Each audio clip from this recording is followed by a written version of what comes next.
Assalamualaikum warahmatullahi wabarakatuh. Salam sejahtera bagi kita semua. Om Swastiastu, Namo Buddhaya, salam kebajikan. Berkadang. Saya Felicitas Tifarani Sinaftali dengan NIM 2405523006, mahasiswa dari Universitas Kubang Semarang, Fakultas Ekonomika dan Bisnis, serta program studi akuntansi. Pada kesempatan kali ini, saya akan memaparkan tentang prinsip dasar etika akuntan profesional dengan matkul Etika Bisnis dan Profesi dengan dosen pengampu Bapak Arif Himawan Dwi Nugroho. Etika sendiri itu berasal dari kata Yunani atau ethos yang berarti timbul dari kebiasaan. Etika merupakan bagian dari filsafat yang meliputi hidup baik, seseorang berbuat baik, dan menginginkan hal-hal yang baik dalam hidupnya. Lalu, etika itu sangat dibutuhkan dalam bersosialisasi dan menjadi jembatan agar terciptanya suatu kondisi yang baik di dalam kehidupan bermasyarakat. Terkhususnya pada kesempatan kali ini kita akan membahas etika profesi. Apa sih etika profesi? Etika profesi sendiri itu adalah pedoman yang mengatur cara bersikap, berbicara, dan mengambil keputusan secara profesional dalam dunia kerja. Lalu, etika itu juga merupakan seperangkat nilai-nilai, prinsip, dan norma-norma moral yang membantu para profesional dalam melaksanakan tugas-tugas mereka. Etika profesi penting untuk diketahui agar seseorang bisa menjadi profesional yang sukses. Etika profesi juga dapat membantu pegawai untuk menjalankan tugasnya dengan integritas, transparansi, dan akuntabilitas. Serta etika profesi juga dapat membantu mencegah terjadinya praktik gratifikasi, korupsi, dan atau penyalahgunaan wewenang. Di sini ada prinsip dasar etika. Apa aja sih yang akan kita bahas pada kesempatan kali ini, terkhusus dalam profesi akuntan. Prinsip dasar etika profesi akuntan itu ada 5 dasar. Yang pertama ada integritas, lalu yang kedua ada objektivitas, dan ketiga kompetensi dan kehati-hatian profesional, lalu yang keempat ada kerahasiaan, serta yang terakhir ada perilaku profesional. Yang kelima ini akan kita bahas secara mendalam pada slide-slide berikutnya. Prinsip pertama yang kita bahas ada integritas. Integritas itu merupakan elemen fundamental dari profesi akuntansi. Integritas itu mengharuskan seorang akuntan publik untuk bersikap jujur, terus terang, dan terbuka dengan informasi laporan keuangan klien. Lalu seorang akuntan publik harus bisa membatasi diri agar tidak menggunakan informasi rahasia tersebut demi keuntungan pribadi. Dengan apa? Dengan menipu atau bisa juga memanipulasinya secara sengaja. Namun, jauh lebih daripada itu, integritas itu tidak hanya sekedar mengikuti aturan saja, tetapi juga bertindak dengan cara yang konsisten berdasarkan landasan etika profesi yang berlaku. Akuntan itu harus memenuhi prinsip integritas. Karena apa? Itu mensyaratkan akuntan itu bersikap lugas dan jujur dalam semua hubungan profesional dan bisnisnya. Lalu, integritas itu juga melibatkan keterus terangan, kejujuran, dan kekuatan karakter untuk bertindak dengan tepat. Bahkan ketika menghadapi tekanan untuk melakukan hal yang tidak seharusnya, atau ketika melakukan hal tersebut dapat menimbulkan potensi konsekuensi yang merugikan sekali bagi pribadi dan organisasi kita. Lalu, gimana sih cara kita tuh bertindak dengan tepat? Caranya kayak mana? Yang pertama, kita bisa mempertahankan pendirian kita nih ketika dihadapkan pada dilema atau situasi sulit. Mempertahankan pendirian di mana posisi kita tuh jika itu salah ya kita tidak membela yang salah, atau mempertanyakan pihak lain manakala terdapat keadaan yang mengharuskan demikian dengan cara yang sesuai dengan keadaannya. Lalu di sini juga dijelaskan lagi, akuntan tidak boleh dengan sengaja dikaitkan dengan laporan atau komunikasi atau informasi lain ketika akuntan percaya bahwa informasi tersebut berisi kesalahan atau pernyataan yang menyesatkan secara material, atau berisi pernyataan atau informasi yang dibuat secara tidak hati-hati, atau terdapat penghilangan atau pengaburan informasi yang seharusnya diungkapkan sehingga itu dapat menyesatkan. Lalu, integritas itu adalah cara hidup yang konstan bagi para akuntan. Akuntan harus selalu menantang diri sendiri untuk melindungi dan melayani kepentingan publik dan selalu mendapat kepercayaan publik juga, terutama dapat memastikan bahwa investor, baik investor besar maupun investor kecil, itu memiliki informasi yang dapat diandalkan untuk membuat keputusan bisnis yang baik. Dari beberapa slide yang sebelumnya juga telah dijelaskan about integritas, kenapa harus ada integritas. Lalu di sini saya akan menyampaikan contoh sikap integritas dalam kehidupan sehari-hari sebagai seorang akuntan. Yang pertama, jelas tadi bersikap jujur dan lugas dalam semua hubungan profesional dan bisnis. Lalu, yang kedua ada tidak melakukan korupsi uang perusahaan untuk kepentingan pribadi. Beli rumah, tapi ambil uang perusahaan itu nggak boleh ya teman-teman. Lalu yang ketiga ada tidak menggunakan barang milik kantor untuk kepentingan pribadi, seperti misalnya dikasih fasilitas mobil, lalu untuk pergi jalan-jalan atau tidak sesuai dengan kebutuhan perusahaan. Lalu yang keempat ada tidak menyuap demi mendapatkan perlakuan istimewa. Ini sering terjadi mungkin di dunia kerja di luar sana. Lalu yang kelima ada melaporkan kecurangan yang diketahui di tempat kerja kepada pihak yang berwenang. Kalau ketahui nih ada yang korupsi misalnya, langsung lapor kepada pihak yang berwenang. Lalu selanjutnya menjaga martabat dan tidak melakukan hal-hal tercela.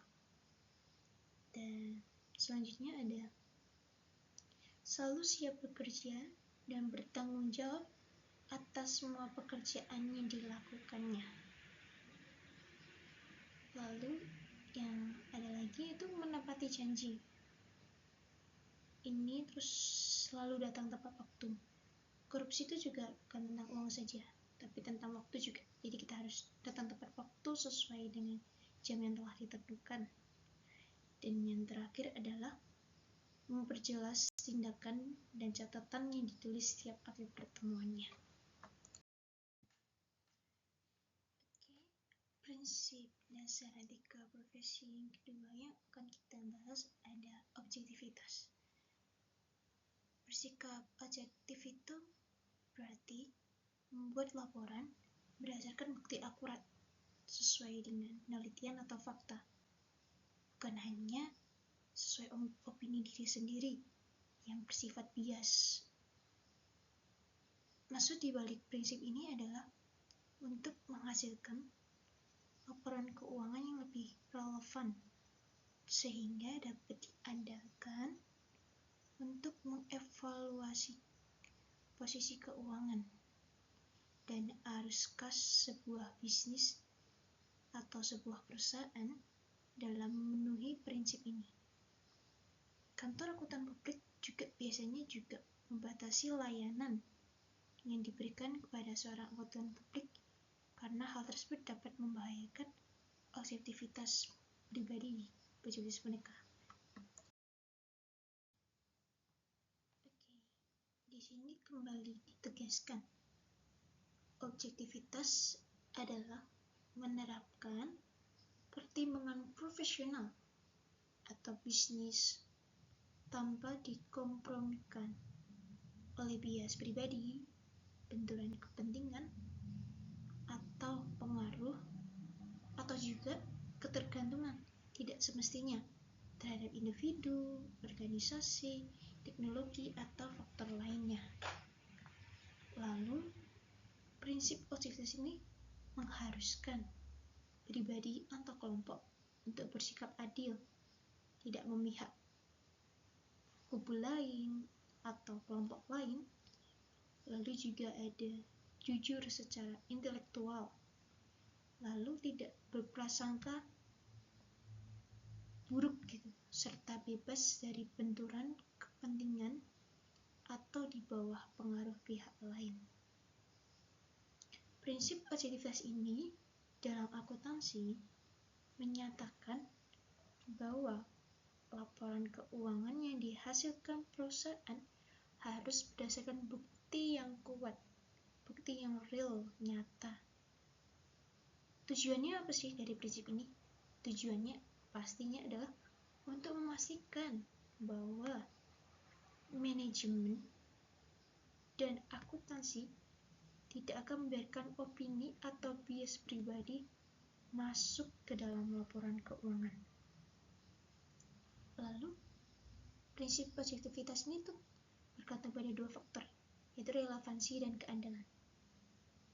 Konsep relevansi itu menyatakan bahwa laporan keuangan akan memiliki nilai prediktif dan nilai umpan balik. Nilai prediktif itu apa? Nilai prediktif itu adalah membantu akuntan untuk memperkirakan keakuratan peristiwa yang terjadi di masa lalu. Jadi bukan hanya peristiwa yang terjadi sekarang, tapi kita harus lihat akurat nggak sih yang dulu tuh. Lalu, sedangkan nilai umpan balik, yaitu mengonfirmasi atau mengoreksi ekspektasi akuntansi sebelumnya melalui pembuat keputusan. Di sini saya akan memberikan contoh prinsip objektivitas. Contoh yang pertama ada suatu perusahaan X yang mencoba mendapatkan kendaraan tambahan yang dibiayai melalui bank untuk bisnis, harusnya memberikan laporan keuangan kepada bank sebelum menerima uang tunai.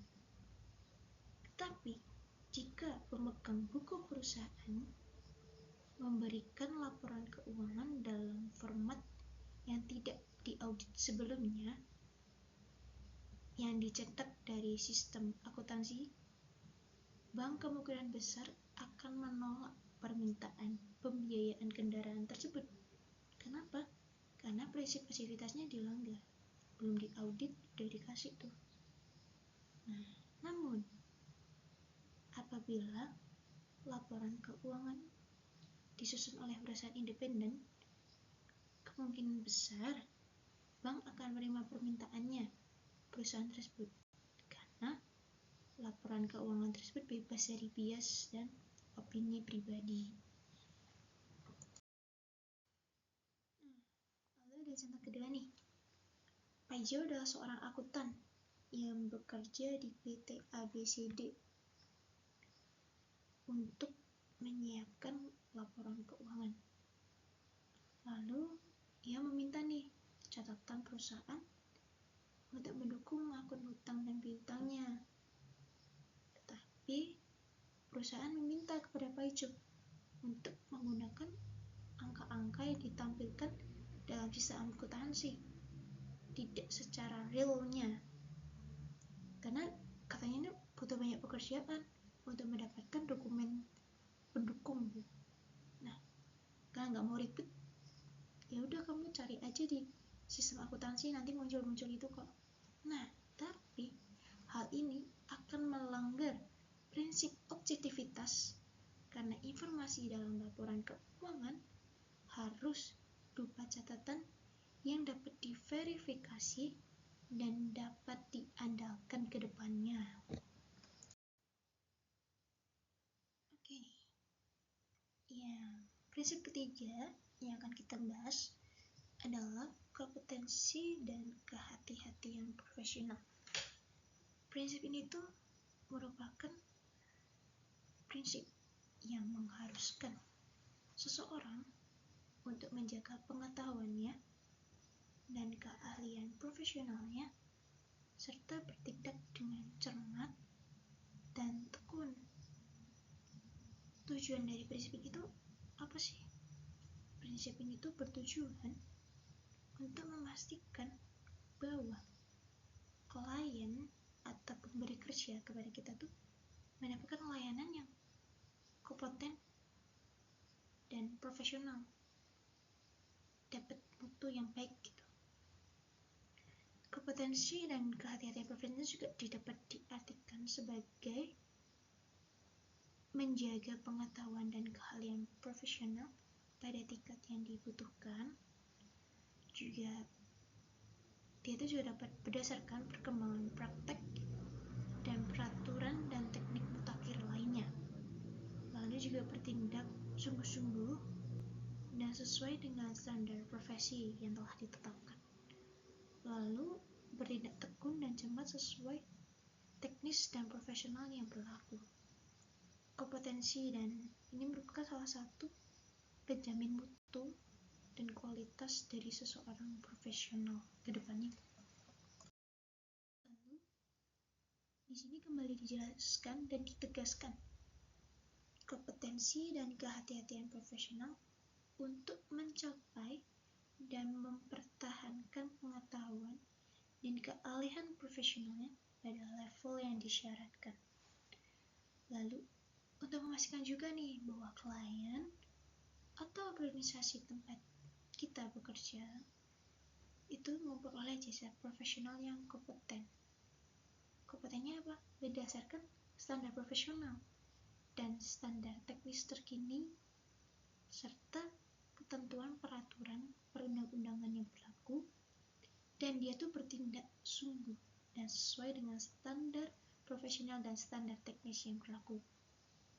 Lalu, pemberian jasa kepada klien dan organisasi tempatnya bekerja dengan kompetensi profesional itu mensyaratkan akuntan menggunakan pertimbangan yang baik dalam menerapkan pengetahuan dan keahlian profesional ketika mereka sedang melakukan aktivitas profesional tersebut. Lalu juga ada menjaga kompetensi profesional itu mensyaratkan juga suatu kesadaran yang berkelanjutan dan pemahaman atas perkembangan teknis profesional bisnis yang relevan dan terkait teknologi yang relevan juga. Pengembangan profesional itu berkelanjutan memungkinkan akuntan ini tuh untuk mengembangkan dan memperarahkan kemampuan mereka bekerja secara kompeten dalam lingkungan yang profesional. Lalu kesungguhan itu juga mencakup tanggung jawab yang bertindak sesuai dengan persyaratan penugasan secara hati-hati, cermat, dan tepat waktu. Dalam mematuhi prinsip kompetensi dan kehati-hatian profesional ini, akuntan tuh harus mengambil langkah-langkah yang memadai untuk memastikan bahwa mereka yang bekerja profesional di bawah pengawasannya telah memperoleh pelatihan dan supervisi yang tepat. Jika diperlukan juga nih, akuntan tuh harus membuat klien atau organisasi tempatnya bekerja, atau pengguna lain, atau jasa atau aktivitas profesional akuntan untuk menyadari keterbatasan yang melekat pada jasa atau aktivitas tersebut untuk bisa dievaluasi ke depannya baiknya itu gimana. Oke. Di sini saya akan memberikan contoh sifat, kompetensi, dan kehati-hatian profesional itu apa sih? Oke, ada mencapai dan mempertahankan pengetahuan dan keahlian profesional. Lalu, seorang itu harus bertindak sesuai dengan standar profesi.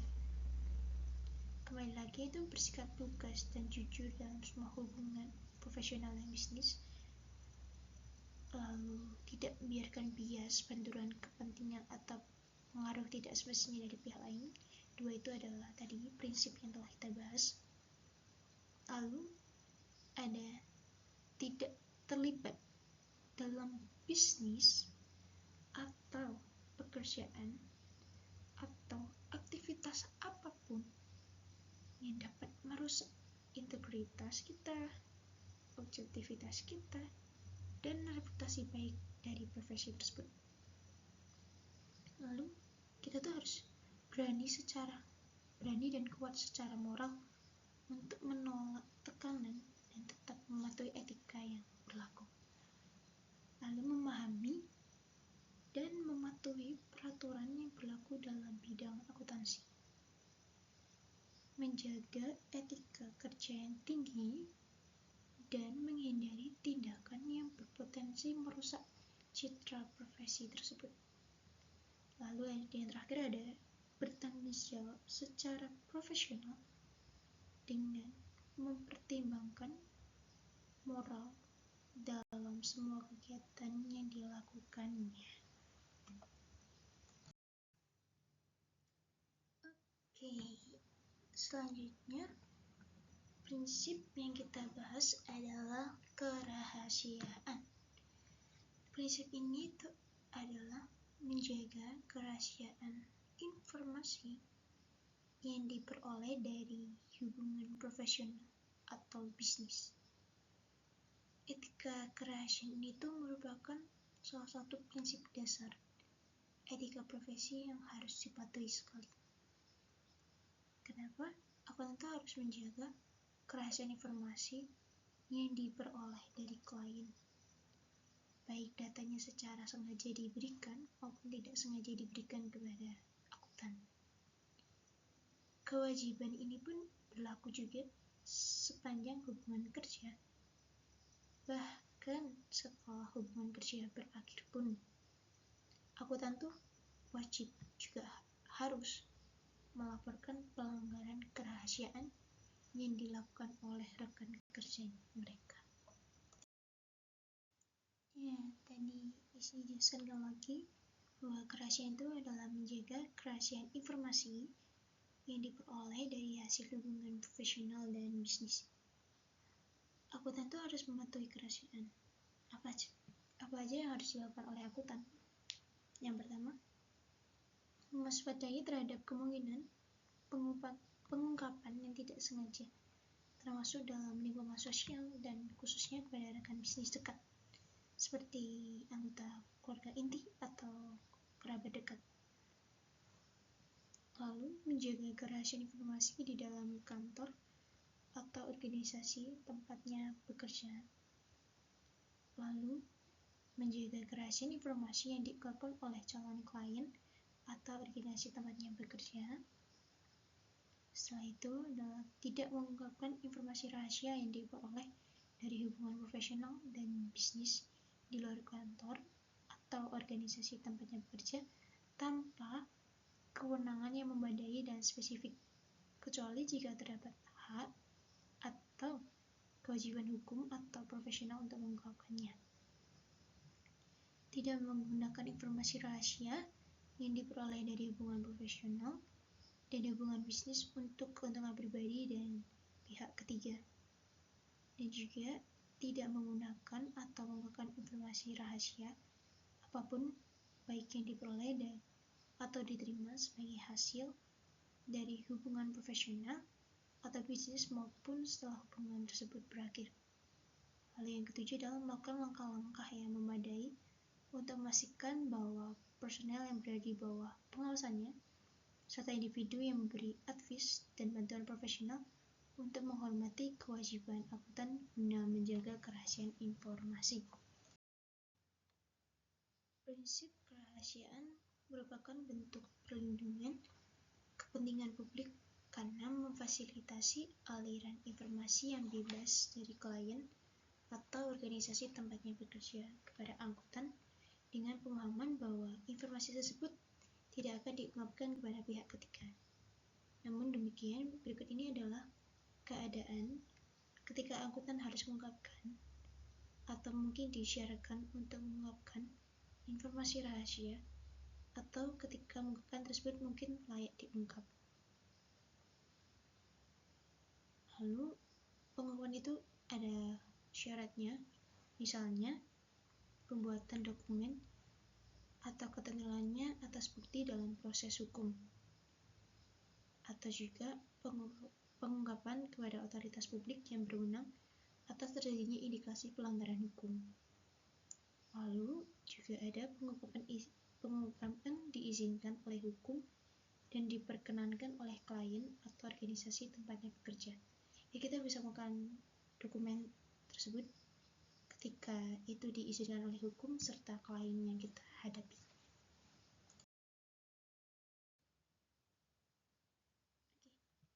Contoh sikap kerahasiaan. Yang pertama adalah menjaga kerahasiaan informasi laba rugi perusahaan. Lalu yang kedua adalah tidak membocorkan informasi rahasia yang diperoleh dari hubungan profesional atau bisnis tanpa izin yang tepat. Lalu tidak menggunakan informasi rahasia untuk keuntungan pribadi atau pihak ketiga yang disebarluaskan. Lalu menjaga kerahasiaan informasi hingga hubungan kerja berakhir. Dan memastikan seluruh staf yang berada di bawah pengawasannya untuk menghormati kewajiban akuntan dalam menjaga kerahasiaan informasi tersebut. Yang kelima adalah etika perilaku profesional.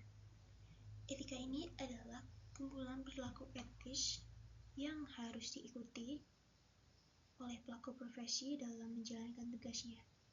Etika profesi juga dikenal sebagai kode etik profesi yang merupakan pedoman untuk mengatur perilaku dan tindakan para profesional. Etika profesi itu penting banget untuk menjaga integritas dan etika profesi. Etika profesi itu adalah mematuhi hukum dan peraturan yang berlaku dan menghindari perilaku apapun yang mengurangi kepercayaan kepada profesi akuntan profesional.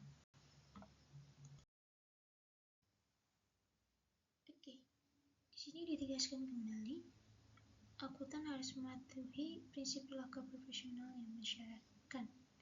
Untuk apa? Yang pertama, mematuhi peraturan perundang-undangan yang berlaku, lalu berperilaku konsisten dengan tanggung jawab profesi untuk bertindak bagi kepentingan publik dalam semua aktivitas profesional dan hubungan bisnis, dan menghindari perilaku apapun yang diketahui atau seharusnya diketahui akuntan yang dapat mendiskreditkan profesi. Akuntan tidak boleh terlibat dalam bisnis, pekerjaan, atau aktivitas apapun yang diketahui merusak atau mungkin merusak integritas, objektivitas, atau reputasi baik dari profesi, dan hasilnya tidak sesuai dengan prinsip dasar etika. Perilaku yang mungkin mendiskreditkan profesi termasuk perilaku yang menurut pihak ketiga yang rasional dan memiliki informasi yang memadai. Sangat mungkin akan menyimpulkan bahwa perilaku tersebut mengakibatkan pengaruh negatif terhadap reputasi baik profesi. Ketika melakukan aktivitas pemasaran atau promosi, akuntan dilarang mencemarkan nama baik profesi. akuntan harus bersikap jujur dan mengatakan yang sebenarnya, serta tidak, yang pertama, membuat pernyataan yang berlebihan mengenai jasa profesional yang dapat diberikan dan kualifikasi yang dimiliki atau pengalaman yang telah diperoleh, atau juga dia membuat pernyataan yang merendahkan atau melakukan perbandingan yang tidak didukung bukti terhadap hasil pekerjaan pihak lainnya. Oke. Di sini kita akan kasih contoh perilaku profesional. Yang pertama adalah bertanggung jawab terhadap profesi, diri sendiri, peraturan, undang-undang, klien, dan masyarakat. Jujur dan dapat dipercaya, menghindari tindakan yang mendiskreditkan profesi, memahami sistem keuangan perusahaan, dan mengikuti perkembangan terbaru dalam bidang akuntansi, dan mampu mengelola data keuangan dengan baik dan efisien, mematuhi prinsip kerahasiaan. Lalu yang kedua, bertindak transparan dan melayani kepentingan publik secara optimal, menjaga kepercayaan masyarakat juga, menjauhi benturan kepentingan, dan menjalankan tugas dan kewajiban secara hati-hati. Selain itu juga, akuntan juga harus tidak mengakui secara berlebihan tadi, seperti dikatakan, mengenai jasa yang ditawarkan, dan yang membuat referensi yang meremehkan atau membuat perbandingan tanpa bukti terhadap pekerjaan pihak lain. Di garis bawah itu sangat penting, teman-teman. Baik, selanjutnya kita akan membahas tentang kategori ancaman kepatuhan prinsip dasar etika. Kategori ancaman kepatuhan prinsip dasar etika sendiri, kategori itu ada 5. Yang pertama ada ancaman kepentingan pribadi, lalu ada ancaman telaah pribadi, lalu ancaman advokasi, ancaman kedekatan, serta ancaman intimidasi. Oke, yang pertama ada ancaman kepentingan pribadi. Ancaman kepentingan pribadi, ancaman yang berupa kepentingan keuangan atau kepentingan lain yang akan mempengaruhi pertimbangan atau perilaku akuntan secara tidak tepat. Contoh situasi yang dapat menimbulkan ancaman kepentingan pribadi antara lain, yang pertama adalah ketergantungan yang signifikan atas jumlah imbalan jasa profesional yang diperoleh dari suatu klien. Maksudnya apa? Jadi, karena dia sudah tergantung nih, sehingga ada kepentingan pribadi. Intinya di mana? Mereka digunakan jasanya setiap tahun, maka mereka tergantung dan tidak ingin dilepas dari klien tersebut, di mana akhirnya ada kepentingan pribadi yang terjalin di situ. Lalu yang kedua ada kemungkinan adanya peluang kerja yang potensial dari klien. Maksudnya, banyak sekali peluang kerja sebagai akuntan profesional dari klien tersebut, sehingga ia tidak mau melukai perasaan organisasi tersebut, sehingga di situ dia ada kepentingan pribadi di dalamnya yang hanya mau dengan klien tersebut. Lalu yang kedua ada ancaman telaah pribadi. Ancaman telaah pribadi ini adalah ancaman ketika akuntan tidak dapat secara tepat melakukan evaluasi atas pertimbangan yang telah dibuatnya, atau aktivitas yang dilakukan oleh akuntan atau individu dalam kantor atau organisasi tempatnya bekerja yang diandalkan oleh akuntan ketika membuat suatu pertimbangan sebagai bagian dari pelaksanaan aktivitas yang sedang diberikannya. Contohnya, ancaman telaah pribadi, penemuan kesalahan yang signifikan ketika dilakukan pengevaluasian kembali atas hasil pekerjaan praktisi sebelumnya. Oke, yang berikutnya ada ancaman advokasi. Ancaman advokasi ini adalah ancaman yang terjadi ketika akuntan itu mendukung posisi klien atau organisasi tempatnya bekerja sampai pada titik yang dapat mengurangi objektivitasnya. Contohnya adalah mempromosikan suatu saham entitas yang efeknya nanti itu tercatat di bursa saham yang merupakan klien audit laporan keuangan. Jadi kita ibarat kata mempromosikan sahamnya di mana tempat kita melakukan audit laporan keuangan ini. Nah, ini adalah satu ancaman advokasi. Oke, lalu ada ancaman kedekatan. Ancaman kedekatan ini ancaman yang terjadi karena hubungan yang lama atau hubungannya yang dekat dengan klien atau organisasi tempatnya bekerja. Anggota terlalu bersimpati pada kepentingan klien atau organisasi tempat bekerja, atau terlalu mudah tuh menerima hasil pekerjaan mereka.